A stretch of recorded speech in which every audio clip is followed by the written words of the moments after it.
ሻሎም ሻሎም የአባቴ ብሩካን እንደምን ሰነበታችሁ? እንዴት ናችሁ?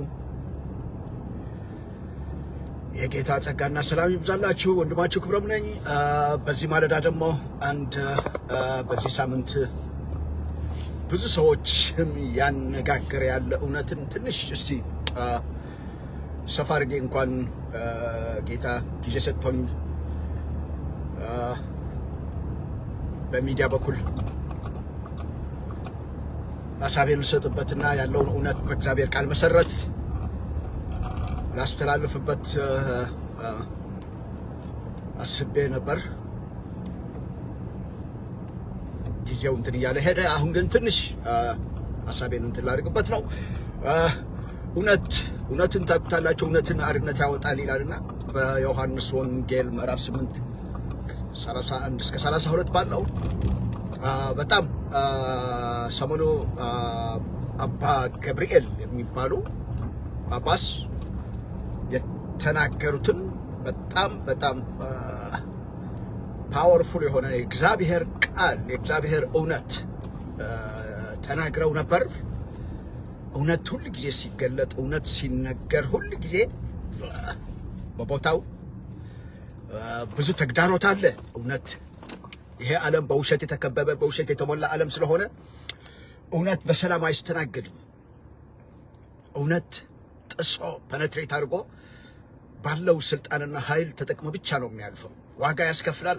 ዋጋ ያስከፍላል። ከጌታ ጀምሮ ከእውነቱ ጌታ እውነት ጌታ ነው። እኔ መንገድም እውነትም ሕይወትም እንዳለ እውነት ጌታ ነው። እውነት ጌታ ነው። ክብር ለጌታ ይሁን። ስለዚህ ከሱ ጀምሮ ከራሱ ከጌታ ጀምሮ ሁሉ እውነቱን የተሸከሙ ዋጋ ከፍለዋል። እስቲል ዋጋ እየከፈልን ዋጋ እየተከፈለበት ነው እውነት የሚቀጥለው። እውነትን ሊያጠፉ በምንም የሚችሉ ኃይላት የሉም። ፍጡር የፈጣሪን እውነት ሊያጠፋ አይችልም። ለጊዜው ሊያደበዝዝ ሊሸፍን ምናምን ሊለዋውጥ ይችል ይሆናል። ነገር ግን እውነት አይጠፋም። ስንት መጽሐፍ ቅዱስን እናጥፋዋለን ከገጽ ምድር ከምድር ገጽ ብለው ብዙ ፎክረው የመጨረሻዋ መጽሐፍ ቅዱስ እስቲ ለማስታወሻ ብለው አንድ መጽሐፍ ቅዱስ ይዘው ፒክቸር ፎቶ ተነስተው በቃ መጽሐፍ ቅዱስን ማጥፋት ጀምረው መጽሐፍ ቅዱስን ሳያጠፉት እነሱ ጠፍተው መታሰቢያቸውም አይገኝም። ክብር ለጌታ ይሁን።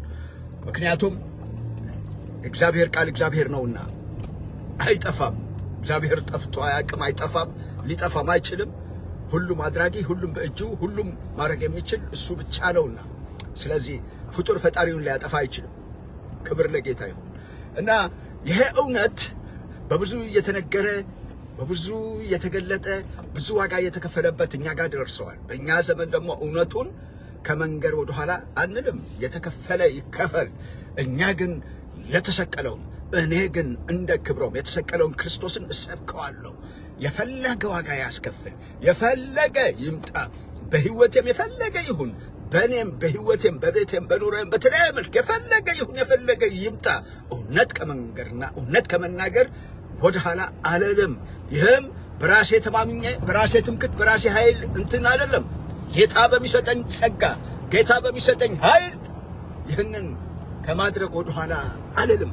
ልደክም እችላለሁ፣ ሰው ነኝ። ልወድቅ እችላለሁ፣ ሰው ነኝ። ልሰናከል እችላለሁ፣ ሰው ነኝ። ጌታ በእኔ ሁኔታ አይለካም፣ በእኔ ሁኔታ አይለካም። በእኔ ብርታት በእኔ ድካም በዛ አይለካም። ጌታ ኢየሱስ ሁሉ ጊዜ ብርቱ ነው። ክብር ለጌታ ይሁን። ስለዚህ የፈለገ ይች ትንፋስ ይች የሰጠኝ እድል ይችን የሰጠኝ ህይወት እስኪሰበስባት ድረስ ስራህን ጨርሳል ብሎ እስኪሰበስበኝ ድረስ ብቻዬንም እስክቀር ድረስ ይህንን እውነት ከመናገር ወደኋላ አልልም። እውነትን ከመንገር ወደኋላ አልልም። የገባኝ የተረዳሁት ያመንኩበት ዋጋ የከፈልኩለት ዋጋ የምከፍልለት የምኖርለት የምሞትለት እውነት ኢየሱስ ብቻ ነው። ክብር ለጌታ ይሁን። ለዚህ እውነት እኖራለሁ፣ ለዚህ እውነት ህይወቴን እሰጣለሁ ብዬ አንድ እርምጃ መጓዝ ከጀመርኩበት ቀን ጀምሮ እስከዚች ሰዓት የፈለገ ሊመጣ ይችላል፣ የፈለገ ሊሆን ይችላል። ከዚህ እውነት ግን ፈቀቅ አልልም። ክብር ለጌታ ይሁን። እውነትን አውቆ እውነትን ደብቆ መኖር አይቻልም። እውነትን ካወቃት ኑራት። ይሄ ነው የእግዚአብሔር ቃል የሚያስተምረን። ጌታ ይባረክ። ልመካ ወይም ሌላ ለማለት አይደለም። ራሴን እንትን ለማድረግ አይደለም። እውነቱ ይሄና ይሄ ብቻ ነው። ክብር ለጌታ ይሁን። ስለዚህ ይሄ አባታችን ማለት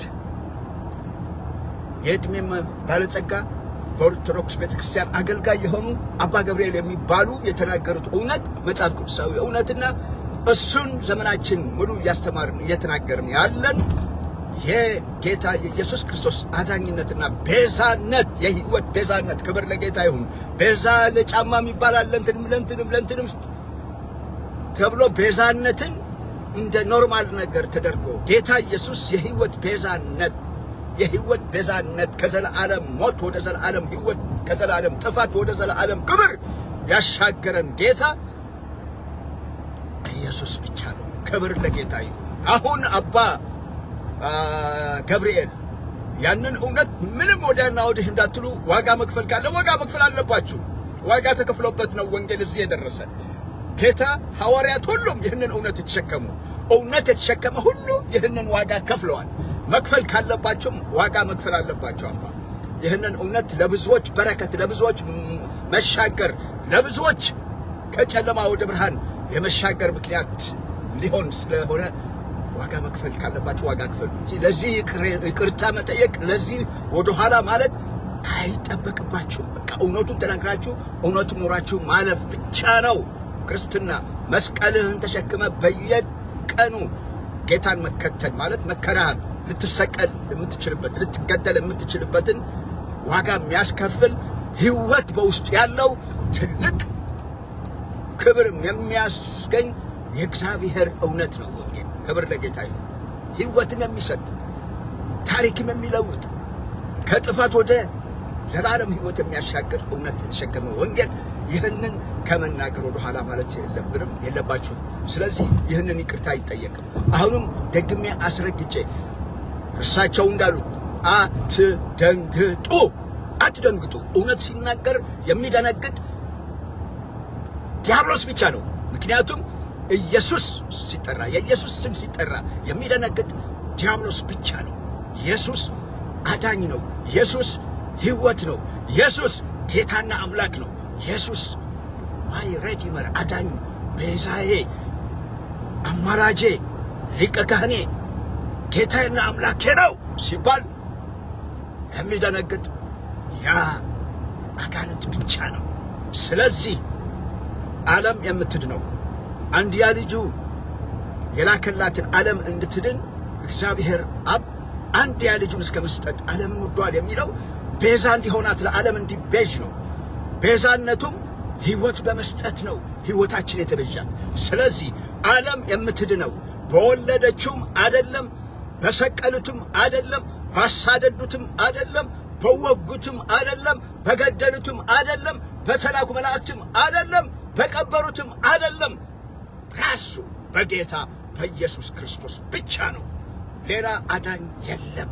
ከፀሐይ በታች ከሰማይ በታች እዚህ ምድር ሊያድነን የሚችል ለሰው ልጅ መድኃኒት ሊሆን የሚችል ለሰው ልጅ የሚቤዥና ቤዛ የሚሆነው ከጌታ ኢየሱስ ውጪ ሌላ የለም። አስረግጠን ይህንን ደጋግመን እንናገራለን። እኔ ግን የተሰቀለውን ኢየሱስን እሰብከዋለሁ። ዘመንን እስኪያልቅ ይህንን ቃል እናገረዋለሁ። ክብር ለጌታ ይሁን። ዓለም የምትድነው በተቤዣት ቤዛ ሊሆናት ለተወለደው በጌታ በኢየሱስ ክርስቶስ ብቻ ነው። ሁሉም የየራሳቸው አገልግሎት አገልግለው አልፈዋል። እናታችን ቅድስት ማርያም ራሷን ሰጥታ አገልግሎቷን አገልግላ አልፋለች። ጳውሎስም ቢሆን አገልግሎቱ አገልግሎ፣ ሙሴም ቢሆን አገልግሎቱ አገልግሎ፣ እኛም ብንሆን የተሰጠንን መክሊት አገልግለን ነው የምናልፈው። ማንም የተሰጠውን አገልግሎ ነው የሚያልፈው። አገልጋይ የሚባለው ሁሉ ከላይ እስከ ታች ከጅማሬ እስከ ፍጻሜ ያለው አገልጋይ በሙሉ የተሰጠውን መክሊቱን አገልግሎ ብቻ ነው የሚያልፈው። ጌታና አምላክን አይመሳሰልም በምንም ተአምር። ፍጡሩን ከፈጣሪ ጋር መመሳሰል፣ ማስጠጋት፣ የሱን ቦታ መስጠት ምን ማለት ነው ይሄ? ስለዚህ ደግሜ እምለው በወለደችውም አይደለም፣ በሰቀሉትም አይደለም፣ ባሳደዱትም አይደለም፣ በገደሉትም በቀበሩትም አይደለም፣ በከዱትም አይደለም፣ በተከተሉትም አይደለም፣ በተላኩ መላእክትም አይደለም። ዓለም የምትድነው በጌታ በኢየሱስ ብቻ ነው። የምትሰማኝ ሆይ ይህንን የምትሰማ ጆሮ ያለው ይስማ እንደሚለው የእግዚአብሔር ቃል እኔ ስለ ሃይማኖት አልናገርም። ሃይማኖት እግዚአብሔር አያውቀው። እግዚአብሔር እያንዳንዳችን ሰው በየስማችን ያቀናል። ስለዚህ ላንተ ብሎ የተላከው ላንተ እንዲበይ ሕይወትህ እንዲበጃት የተላከ ጌታ ኢየሱስ ነው። የፈለክ ሃይማኖት ሁኑ። እኔ ስለ ሃይማኖት አይ ዶንት ኬር። ሃይማኖት አልጠራም፣ ሃይማኖተኛም አይደለሁም። እኔ እንደ ግል አዳኝን ጌታ ኢየሱስ ተቀብዬ ሕይወቴ የተበጀን ጌታ ተቀብዬዋለሁ፣ አምኜበታለሁ፣ ድኛለሁ።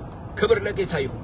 ስለዚህ ይህንን የምትሰማ ጆሮ ያለ ስማ እንደሚል እግዚአብሔር ቃል። ወንድም፣ እህት፣ አባት፣ እናት አዳኝ ኢየሱስ ክርስቶስ ብቻ ነው። ያንተ ቤዛ ኢየሱስ ክርስቶስ ብቻ ነው። እስካሁን ይህንን ጌታ ያላወቃችሁ ካላችሁ ወደ ጌታ ኑ፣ አምልጡ። ጌታ ሊመጣ ቅርብ ነው፣ እየተዘጋጀ ነው ያለው። ጌታ መምጣቱ ነው፣ ፍጻሜው ነው። አሁን ከማን ኑ ወደ ጌታ። ጌታ ኢየሱስ እንደ ግል አዳኛችሁ አደረጋችሁ፣ ተቀበሉ፣ አምልጡ። እርግማን፣ ኃጢአት ሁሉ የኛ ሁሉ የዓለምን ሁሉ ተሸክመው መስቀል ላይ የጠረቀው ያስወገደው ጌታ ሕይወቱን ለኛ እንዲሰጥ ሕይወታችን የተቤዠ ጌታ ነው። ቤዛ ማለት ጌታ ኢየሱስ ብቻ ነው። ክብር ለጌታ ይሁን። የሕይወት ቤዛ ኢየሱስ ብቻ ነው። አሁንም አትደንግጡ። እውነት አያስደነግጣችሁ፣ እውነት ያስፈነድቃችሁ ብቻ ነው የሚገባው። ተባረኩ። ለበረከቱኑ ሼር አድርጉት፣ ሌሎችም ይስሙት። ጌታ ብቻ ነው አዳኝ። ሃሌሉያ።